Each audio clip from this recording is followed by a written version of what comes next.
అబ్బో ఇక్కడ కేజీ చీరలు కొంటే అర కేజీ చీరలు ఫ్రీ అంట. మంగళ్య షాపింగ్ మాల్, కేజీల్లో సేల్, టన్నుల్లో ఆనందం. ఈ హత్య చేసింది మీరేనా? మాకంత అయోమయంగా ఉంది సార్. ఇక్కడ ఎవరేం మాట్లాడుతున్నారో మాకు అర్థం కావట్లేదు. మా అంతటా మేము పోలీస్ స్టేషన్కి వెళ్ళి చూసింది చూసినట్టు సాక్ష్యం చెప్పడానికి కోర్టుకు వస్తే సాక్ష్యమా? దేని గురించి సార్? ఆనంద్ హత్య గురించి సార్. నా చెల్లెళ్ళు సీతా గీత. ఆ సీతాగీత ఉన్నారో పారిపోయారో లేచిపోయారో వాళ్ళని పట్టుకుని. ఆగండి సార్. ఆనంద్ని మా చెల్లెళ్ళు చంపటం మా కళ్ళారా మేమిద్దరం చూసాం సార్. ఆ సాక్ష్యం చెబుదామని మేమిద్దరం ఇక్కడికి వస్తే ఇదేమిటి సార్, అతి క్రూరంగా అతి దారుణంగా మేమే చంపామంటున్నారు. మీరే న్యాయం చెప్పండి సారు. అబద్ధం సార్. సీతాగీతలు చంపడం ఏమిటి? వాళ్ళు చంపే ఛాన్సే లేదు. ఎందుకు లేదు అంటే మా చెల్లెళ్ళు సీతా గీత బ్రతికిలేరా? బతుకున్నారో బదాన పడ్డారో నాకేం తెలుసు? తెలియకపోతే నోరు మూసుకోండి. Objection sir. ఒక సిన్సియర్ లాయర్ని పెట్టుకుని కోర్టులో నోరు మూసుకోమన్నా నేరం. మిస్టర్, అయ్యా మీరు గౌరవంగా మాట్లాడండి. హాయ్, మేం పల్లెటూరులో అండి. కోర్టులో ఎలా మాట్లాడాలో తెలియక కాస్త నోరు జారామండి. It's all right. అయ్యా లాయర్ గారు, ఇది కోర్టు కాబట్టి బ్రతికిపోయావు. ఇదే బయట అయితే నరికి పారేసేవాడిని. అయ్యా జడ్జి గారు, లాయర్ గారికి సారీ చెప్పానండి.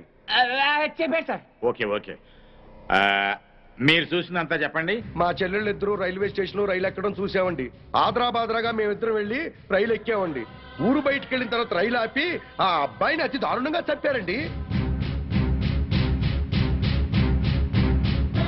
చంపేసి పారిపోతుంటే జరిగిందేదో జరిగిపోయింది, తిరిగి రమ్మని చెప్పావు సార్. మేం రావు, చంపాల్సిన వాళ్ళందరి చంపేసి గాని మీ దగ్గరికి రావు అని చెప్పి వెళ్ళిపోయారండి. ఎక్కడికి వెళ్తున్నారమ్మా అని మా ఆవిడ అడిగితే మా అన్న దగ్గరికి అని చెప్పారండి. అన్నా అన్న ఈ మాట విన్నారు కదా? Note this point sir. Lawyer గారు, అన్నంటే ఈ అన్న కాదండి. మరి ఏ అన్న సార్? అడవిలో అన్న. ఆ అన్న దగ్గరే ఉంటాం. అక్కడికైతే ఎవరూ రారు. ఆ అన్నే మాకు అండ, ఆ అన్నే మాకు కొండ అని అన్నారండి. ఎవరు బాబు ఆ కొండ? అదేనండి, మీలా పొడుగ్గా నల్లగా పరమ నీచంగా ఉంటాడండి. నల్లగా పొడుగ్గా నీచంగానా? ఎవరా పెద్ద మనిషి? వాడు పెద్ద మనిషి కాదండి, పెద్ద ఎదవ. వీరప్పను, మీసాల వీరప్పను. ఎలాగైనా మా అమ్మాయిల్ని పట్టుకోమని చెప్పండి సార్. మా చెల్లెలను పట్టుకుంటే వీరప్పని దొరుకుతాడు, వీరప్పని పట్టుకున్నా మా చెల్లెలు దొరుకుతారు.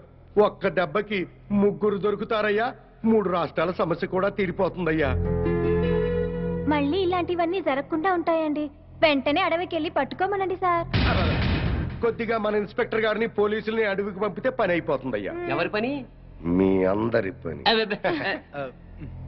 ఈ కేసులో మేమే ప్రత్యక్ష సాక్షులం, నిందితురాళ్ల ఆచూకీ కూడా చెప్తాం అని చెప్తున్నా ఈ స్వామి కనకమహాలక్ష్మి దంపతుల మాటల్ని పరిగణనలోకి తీసుకుని ఈ హత్యలో సీతా గీతలు చేశారనే అనుమానంతో పోలీస్ డిపార్ట్మెంట్ ని సత్యమంగళం అడవుల్లోకి వెళ్లి సీతా గీతలతో పాటు వీలైతే వీరప్పన్ని కూడా పట్టుకోవాల్సిందిగా ఆదేశాలు జారీ చేయటమైంది.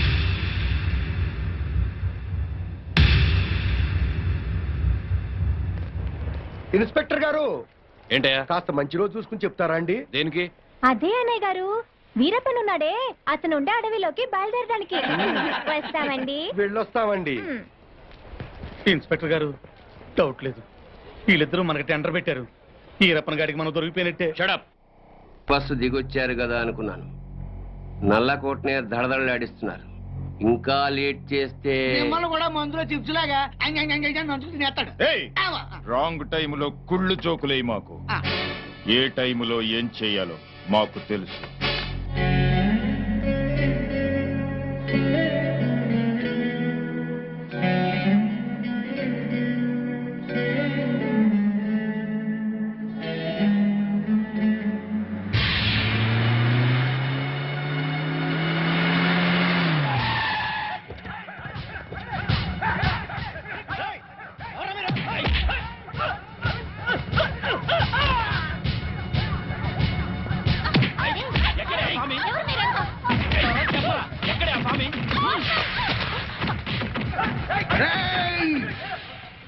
నన్ను చంపడానికి వచ్చి ఆడబడుచుల మీద చేయి చేసుకుంటారా చవట్టల్లారా? మీలో మీలో మీలో కలేజా ఎవరికున్నా సరే నన్ను నన్ను అడ్డుకోండిరా.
ఎవడ్రా మిమ్మల్ని పంపింది?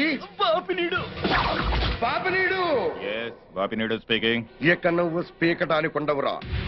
రెచ్చిపోకు. ఈ రోజు రాత్రి 10 గంటలకు నీ క్లబ్బులోనే నిన్ను హతమారుస్తాను. ఎవడ్రా మాట్లాడేది? స్వామిని.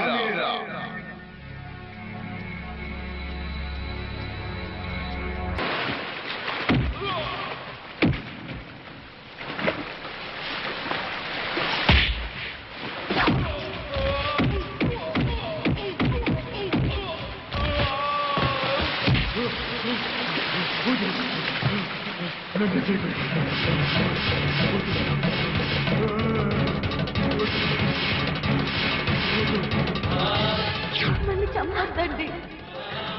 మా ఊరికి వెళ్ళిపోతాం. మా అన్నయ్య దగ్గరికి వెళ్ళిపోతాం.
సార్ ఈ హత్య ఎలా జరుగుతుందంటారు? ఇప్పుడే వచ్చాం.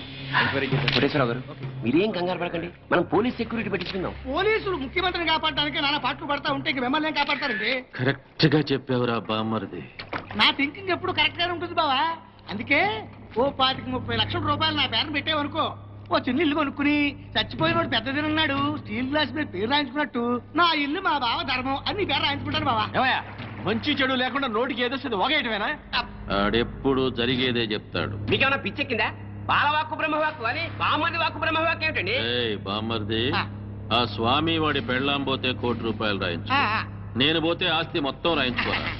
అయినా నీకేం కాదులే బావా, 100 ఏళ్ళు బతుకుతావు. బావమరిది అంటే బ్రతకూరేవాడు అర్థం. బతకగోరేవాడు అయితే ఆస్తి ఎందుకు రాయమంటావు? నేను బతకూరినంత మాత్రం మా బావ బతుకుతాడు. ఆ స్వామి బతకనివ్వాలి కదా. అనుమానం లేదు రఘు, ఈ మర్డర్ కూడా ఆ స్వామి చేసి ఉంటాడు. ఇన్ని మర్డర్లు చేస్తున్నా కూడా మన డిపార్ట్మెంట్ చిన్న క్లూ కూడా దొరకకుండా చేస్తున్నాడు. అది కదా హైలైట్. సార్లు ఏంటా అర్ధరాత్రి పూట? ఏం లేదండి, స్టేట్ క్లబ్ ఓనర్ బాపిరెడ్డి గారిని చంపిన వాళ్ళని నేను ప్రత్యక్షంగా చూశానండి. ఎవరు? నా చెల్లెళ్ళు సీత గీత సార్. అలానా? ఆ. ఎలా చంపారు సార్ తమరు చెల్లెళ్ళు? రోట్లో కందిపప్పుని రోకలితో దంచినట్టు దంచి నీళ్ళల్లో ముంచి చంపేశారు సార్. అబ్బా, మీ చెల్లెళ్ళకి సపోర్ట్ గా ఆ వీరప్పన్ కూడా వచ్చాడా సార్? వీరప్పన్ రాబట్టే కదా సార్ మా చెల్లెలను పట్టుకోలేకపోయాను. అవునా? తుపాకీతో భయపెట్టాడా సార్? లేదండి, ఏనుగు దంతంతో పొడుస్తానికి వచ్చాడు సార్. ఏంట్రా నువ్వు పోలీసులతో ఆడుకుంటావురా? జడ్జి గారు, జడ్జి గారు, ఈ సమాజంలో న్యాయం జరగదా? న్యాయం చేతులు ఎంత పొడవైనా సాగుతాయంటారు. మరి అదే నిజమైతే ఈ రోజు స్టేట్ క్లబ్ ఓనర్ హత్య జరిగేది కాదు కదా అంటున్నాడయ్యా స్వామి. సార్ ఏమి సార్ అయ్యా, మీరు ఆ రోజే అడవికెళ్ళి అతని చెల్లెళ్ళని పట్టుకుని ఉంటే ఈ రోజు ఈ మర్డర్ జరిగేదా? జరిగేది కాదు సార్. అంటే స్వామి చెప్పినట్టు మీరు డ్యూటీ చేయకుండా తప్పతాగి పడుకుంటున్నారు అన్నది నిజం అన్నమాట. Sorry sir. I don't want your explanations. మీరు ఈ రోజే సత్యమంగళం అడవులకు బయలుదేరి వెంటనే సీతా గీతల్ని పట్టుకోండి. వీలైతే వీరప్పని కూడా. ఓకే సార్, ఈ రోజే బయలుదేరుతాం సార్. ఓకే. నీ ప్లాన్ నాకు తెలుసు అని. నువ్వు జడ్జి గారికి ఫోన్ చేసి మమ్మల్ని అడవికి పంపించి నువ్వు కోటేశ్వరకు చెక్ పెట్టాలనే కదా? సార్ జగ్బాస్ గారు వచ్చేస్తున్నాడు. Welcome sir. సడన్ గా ఈ ఎఫెక్ట్ ఏంటి? మా బాస్ మీ అకౌంట్ ఓపెన్ చేయడానికి ఒప్పుకున్నారు. ఒప్పుకోక చేస్తాడా?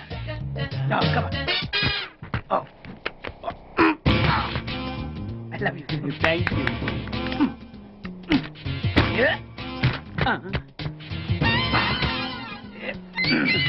అయ్యి బాబోయ్, 2 కోట్లు. ఈ కోట్లు బాడీ మీద వేసుకోవడానికి పనికి వస్తాయేమో కానీ ఆ దీలో వేయడానికి పనికి.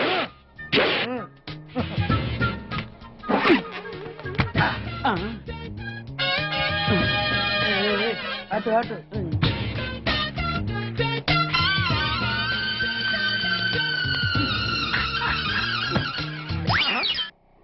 $10 పైసలా? ఈ 10 పైసలు ఆర్డీ చేయాలి. 10 పైసలు ఆర్డీలో వేయటం ఏంటయ్యా? ఏ 10 పైసలు డబ్బులు కాదా? ఈ 10 పైసలతో 4 వేరుశనగ పప్పులు వస్తాయి. ఈ 10 పైసలతో 2 5 పైసలు బిల్లులు వస్తాయి. ఈ డైలాగ్ ఎక్కడో విన్నట్టుంది. విన్నట్టు కాదు, నువ్వే అన్నావు. బాగా గుర్తు తెచ్చుకో. బంజారా హిల్స్, రోడ్ నెంబర్ 6, చెట్టు నెంబర్ 16. అయ్యా అయ్యా ధర్మం చేయండి అయ్యా. బాబయ్యా ధర్మం చేయి బాబు. ఆగు. వెతకయ్యా, నిమ్మలకి వెతకయ్యా. కింది జేబులో చూడయ్యా. నోట్ అయ్యా. అయ్యా దీంట్లో చూడయ్యా. 50 రూపాయలు. అయ్యా తీసుకో. 10 పైసలా? ఏం 10 పైసలు పైసలు కాదా? 10 పైసలు పెడితే 4 వేరుశనగ పప్పులు వస్తాయి. 10 పైసలు పెడితే 2 5 పైసలు బిళ్ళలు వస్తాయి.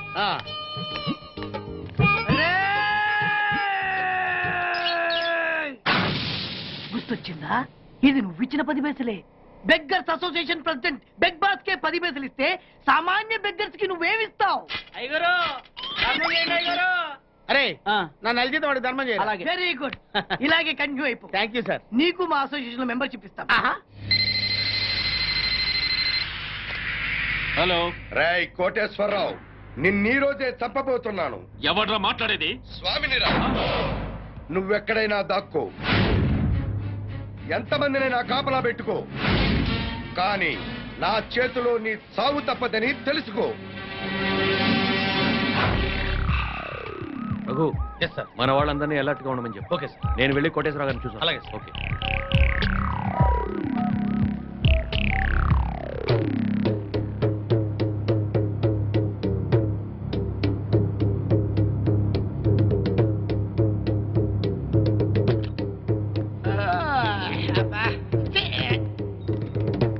ఏంటి బాబా అర్ధరాత్రి మధ్యలో తరువు? నువ్వు పడుకోవు, ఎవరిని పడుకోనేవో. అయినా నువ్వు మధ్యలో వాయించినంత మాత్రాన ఆ స్వామి రావడం మానేస్తాడా? ఆ స్వామి గారు నెరవేరకుండా పోద్దా? ఇదిగా ఎందుకు వచ్చింది తిప్పలు గాని నా మాటిని 4 పెగ్గులేసి పడుకో. హాయిగా మధ్యలోనే రే బామ్మర్ది, ఆడు నన్ను చంపడం కాదురా, ఇప్పుడు నేనే నిన్ను చంపుతాను. నీ మంచి కోసం చెప్తుంటే నా మీద కాకేస్తావు బాబు నువ్వు. ఎలాగూ నీ దరుగు దెబ్బకి ఇంక నిద్ర పట్టదు కానీ అవి యాక్సిడెంట్ బ్యాట్ ఎక్కడ పెట్టావు? నీ యబ్బ.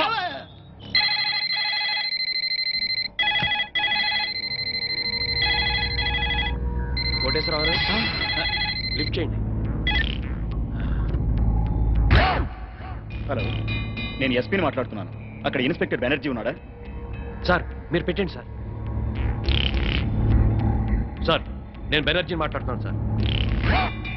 Banerjee, yes sir. కోటేశ్వరరావు గారికి వాళ్ళ ఇంట్లో సేఫ్టీ లేదు. మన కంట్రోల్ రూమ్ తీసుకురా with protection. Yes sir. Sir మా ఎస్పీ గారు మిమ్మల్ని మా కస్టడీలో ఉంచమని ఆర్డర్ వేశారండి. వెళ్దాం పదండి. రఘు సార్, అందరిని ఫాలో అవ్వమని చెప్పు. Come on take. Yes sir. Constable రండి, ఫాలో మీ. Yes sir. మీరు ఎక్కండి సార్. త్వరగా.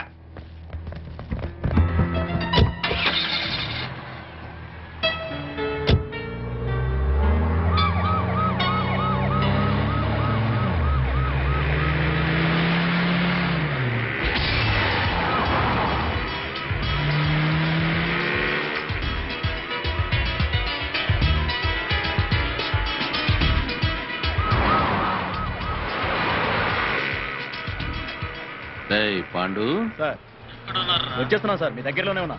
ఆ.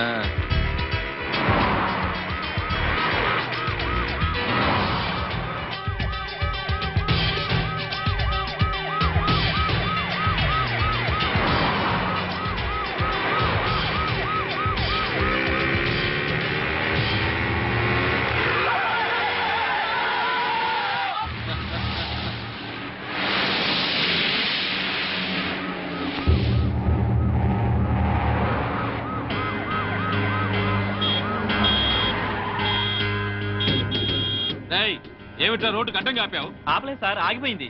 సర్లే తొందరగా అలాగే సార్.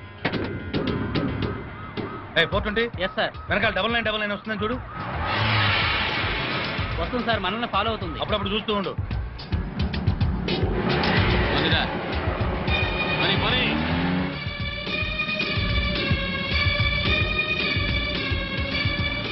ఏమైపోయిందిరా police jeep? కనపడదే? అదే అర్థం కావట్లేదు సార్. ఏయ్, పోలీసులు ఎవరు కనపడలేదురా? ఏమైపోయారు?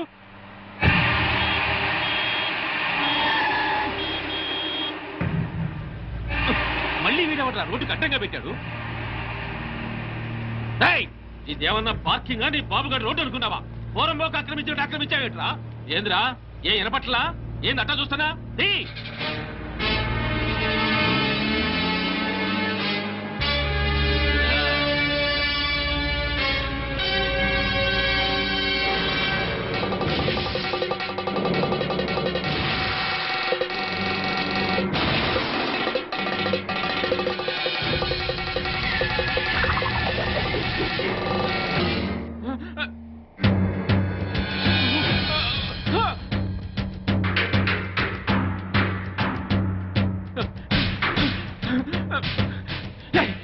ఎక్కడ తెచ్చారా? నా వెనకాల ఫాలో అవ్వమని చెప్పాను కదా. మీకోసమే వెతుకున్నా సార్. ఎక్కడున్నారు సార్? నేను ఈ అల్యూమినియం ఫ్యాక్టరీ దగ్గర ఉన్నాను. తొందరగా వచ్చావండి.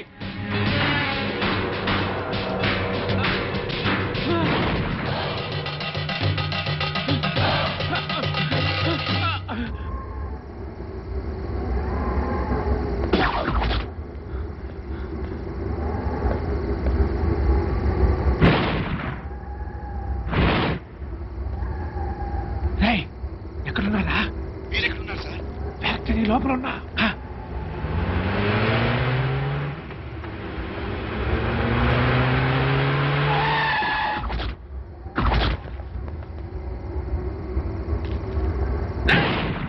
స్వామి, నువ్వు మాస్టర్ ప్లాన్ వేసి పోలీసుల్ని మధ్యలో మాయం చేస్తావని తెలిసే నా ఏర్పాట్లలో నేనున్నా. ఏంద్ర దిష్టిబొమ్మలాగా చూస్తారు? కత్తికో ఖండగా నరికి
నీ మాట విని ఆ పోస్ట్ మార్టం రిపోర్ట్ తప్పుగా రాసిచ్చి నా ప్రాణం మెరుగు తెచ్చుకున్నాను రా.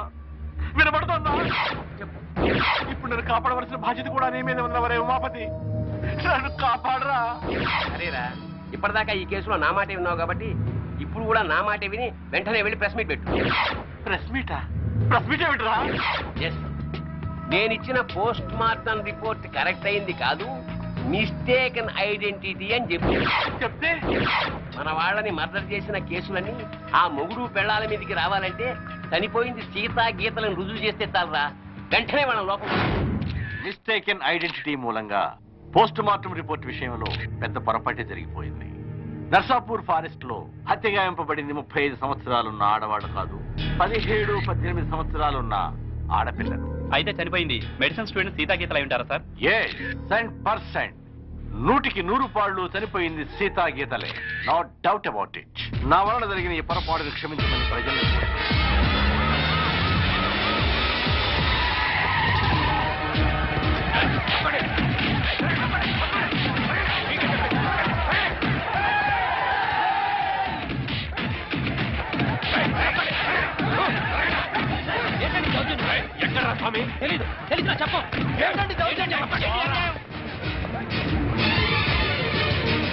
ఎక్కడే నీ మొగుడు?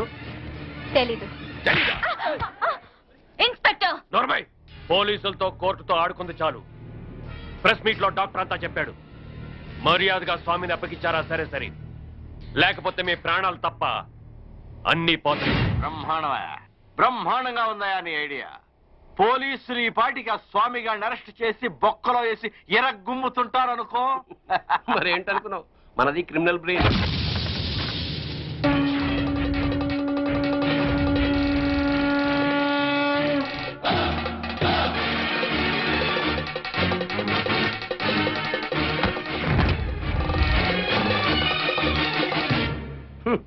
నీ క్రిమినల్ బ్రెయిన్ తోనే ఈ సుబ్బారెడ్డి ప్రెస్ మీట్ పెట్టాడు.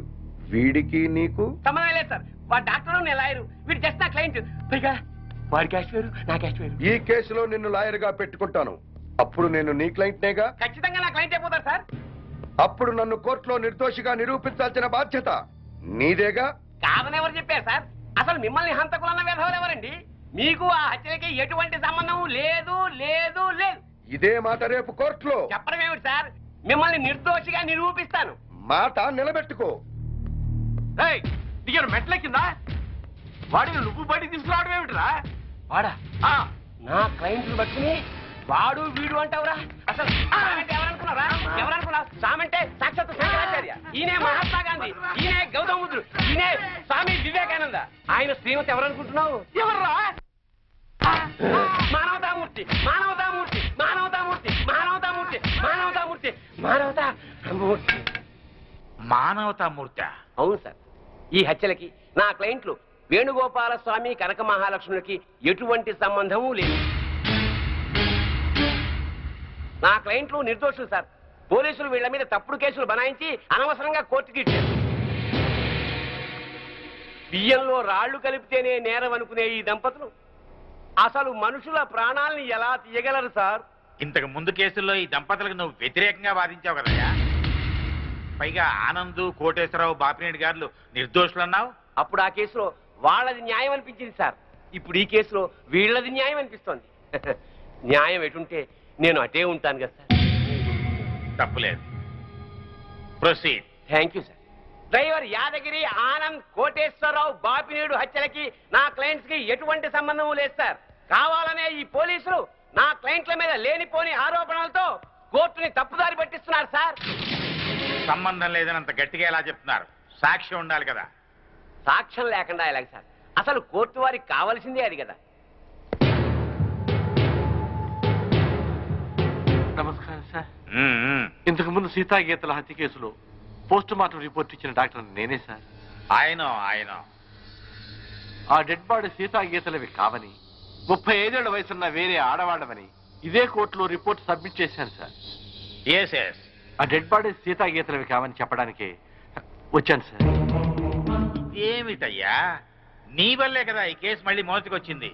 చనిపోయింది 35 ఏళ్ల వయసున్న వాళ్ళు కాదు, 18 ఏళ్ల వయసున్న వాళ్ళు అని నిన్న ప్రెస్కి నువ్వే కదా చెప్పావు. చెప్పాను సార్. అలా చెప్పాల్సి వచ్చింది సార్. ఈ పోలీసులు నన్ను కొట్టి చిత్రహింసలు పెట్టి ఆ రకంగా చెప్పించారు సార్. కావాలంటే చూడండి సార్, చూడండి సార్, చూడండి సార్ ఎలా కొట్టారో చూడండి సార్. సార్ ఆయన చెప్పేదంతా అబద్ధం సార్, మాకేం తెలీదు. కొట్టామని ఎప్పుడైనా ఒప్పుకున్నారా మీరు?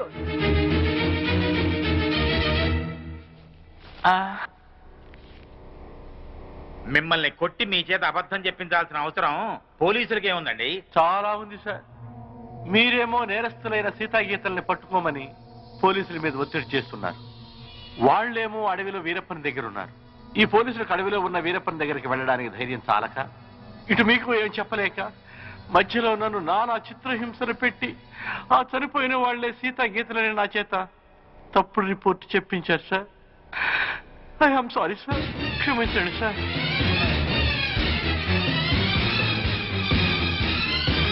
ఒక బాధ్యత గల ప్రభుత్వ డాక్టర్గా అప్పుడు ఇప్పుడు ఒకే మాట నిలబడుతున్నాను సార్. కోర్టు ముందు ప్రవేశపెట్టిన డాక్టర్ గారి సాక్ష్యాన్ని పరిగణనలోకి తీసుకుని కోర్టుని తప్పుదారి పట్టించిన ఈ ఇన్స్పెక్టర్ మీద ఎస్ఐ మీద చర్యలు తీసుకుంటూ అమాయకులైన నా క్లయింట్లకి న్యాయం జరిపించవలసిందిగా కోర్టు వారిని సవినయంగా కోరుకుంటుంది.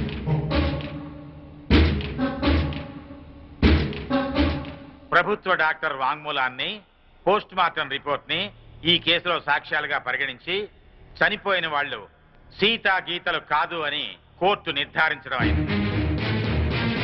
డ్యూటీని సక్రమంగా చేయని పోలీసుల్ని గట్టిగా మందలిస్తూ అడవిలో ఉన్న సీతా గీతల్ని వెంటనే పట్టుకోవాల్సిందిగా పోలీస్ డిపార్ట్మెంట్ ని ఆదేశించడం అయింది. ఈ కేసులో స్వామి కనకమహాలక్ష్మి నిర్దోషులు అని తీర్పు చెప్పడం అయింది.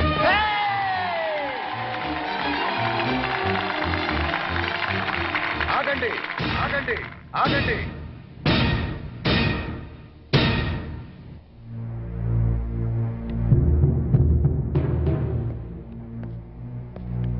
సార్, ఎస్ ఈ కేసులో నేను నా భార్య నిర్దోషులమేగా? ఎస్, జడ్జిమెంట్ ఇచ్చా కదా. ఇప్పటి వరకు జరిగిన హత్యలకు మాకు ఎటువంటి సంబంధము లేదు కదా సార్? అదే కదా నేను తేల్చింది.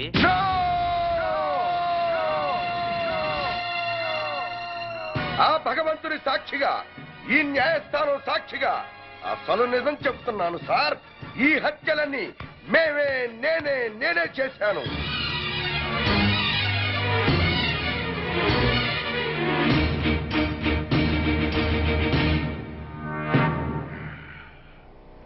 క్షమించండి సార్, నేను నా భార్య కలిసి అందరినీ చంపాం. మేము హంతకులం సార్. అయినా సరే లాయర్ గారి చాతుర్యంతో, డాక్టర్ గారి సహకారంతో మేము నిర్దోషులుగా బయటికి వెడుతున్నాం సార్. సామాన్యులమైన మాలాంటి వాళ్లే కోర్టుని మోసం చేసి వెళ్లిపోతుంటే ఇక డబ్బున్న వాళ్ళు, గూండాలు, రాజకీయ నాయకులు కోర్టుల కొత్త వారిళ్లకు వచ్చినట్టు వచ్చి నిర్దోషులుగా వెళ్లిపోతున్నారు సార్. ఇది న్యాయమేనా సార్? బజార్లో సిగరెట్లు కొనుక్కున్నట్టు, కిళ్ళీలు కొనుక్కున్నట్టు సాక్షుల్ని కొనుక్కుని మీ ముందు పెడుతుంటే వాటిని బట్టి తీర్పు చెప్పటం ఎంతటి అన్యాయం సార్. ఈ న్యాయస్థానంలో తప్పు చేసిన వాడికి శిక్ష పడుతుందనే భయమే ఉంటే ఆ దుర్మార్గులు నా చెల్లెళ్ళెంత కిరాతకంగా చంపేవాడు కాదు సార్. నేను చేస్తున్న ఈ న్యాయ పోరాటం నా చెల్లెళ్ళ గురించి కాదు సార్. ఈ భారతదేశంలో ఎందరో అక్క చెల్లెళ్ళు అన్యాయాలకు, అక్రమాలకు బలైపోతున్నారు సార్. అలా జరగకుండా ఉండాలంటే ఈ న్యాయ వ్యవస్థను ప్రక్షాళన చెయ్యాలి సార్, ప్రక్షాళన చెయ్యాలి. సాక్ష్యాలను బట్టి కాదు సార్, నిజాలను బట్టి తీర్పు చెప్పండి. ఆ దేవుడే దిగి వచ్చి మర్డర్ చేశాడని నిరూపించగలరండి కొందరు లాయర్లు. తాము వాదించేది తప్పని తెలిసి కూడా న్యాయస్థానాన్ని తప్పుదారి పట్టిస్తున్న ఆ న్యాయవాదులకు వేయండి సార్ శిక్ష. భారతదేశంలో ఏ రాజకీయ నాయకుడు ఈ కోర్టుకొచ్చి దోషిగా బయటికి వెళ్ళట్లేదు సార్. కింది కోర్టులో శిక్ష పడ్డ పై కోర్టుకు వెళుతున్నాడు, పెద్ద లాయర్ని పెట్టుకుంటున్నాడు, నిర్దోషిగా బయటికి వెళ్ళిపోతున్నాడు సార్. అంటే మన దేశంలో రాజకీయ నాయకులంతా ఉత్తములేనా? ఒక్కడు కూడా తప్పు చేయలేదా? ఒక నోటు కట్ట పడేస్తే మన ప్రథమ పౌరుడైన రాష్ట్రపతిని అరెస్ట్ చేయమని ఆర్డర్ పాస్ చేసే న్యాయస్థానాలు ఇక్కడ ఉన్నాయి సార్. ఇక సామాన్యుడి పరిస్థితి ఏమిటి సార్?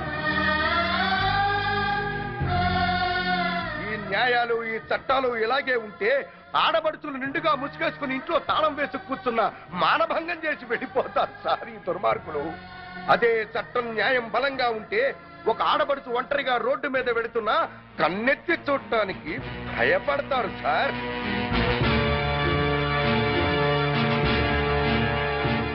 మీ ఐపీసీలో అచ్చు తప్పులు కాదు సార్, కొన్ని అచ్చంగా మాత్రమే ఉన్నాయి. చిన్న పిల్లలు చదివే పాఠ్య పుస్తకాల్లో అచ్చు తప్పులు ఉంటే అదేదో పెద్ద తప్పుగా భావించి వెంటనే వాటిని సరిచేస్తున్నారే. మరి మీ న్యాయశాస్త్రంలో తప్పుల్ని ఎందుకు సరిచెయ్యరు సార్? మేధావులు లేక న్యాయం జరుగుతుందోనన్న భయమా? నేను చేసింది నేరం, కానీ మీ న్యాయశాస్త్ర ప్రకారం నేను నిర్దోషిని. మార్చండి సార్, ఆ మార్పు నాతోనే మొదలు పెట్టండి. ఏ శిక్షకైనా సిద్ధంగా ఉన్నాను. సాక్ష్యంతో కాక నిజాన్ని బట్టి తీర్పు చెప్పండి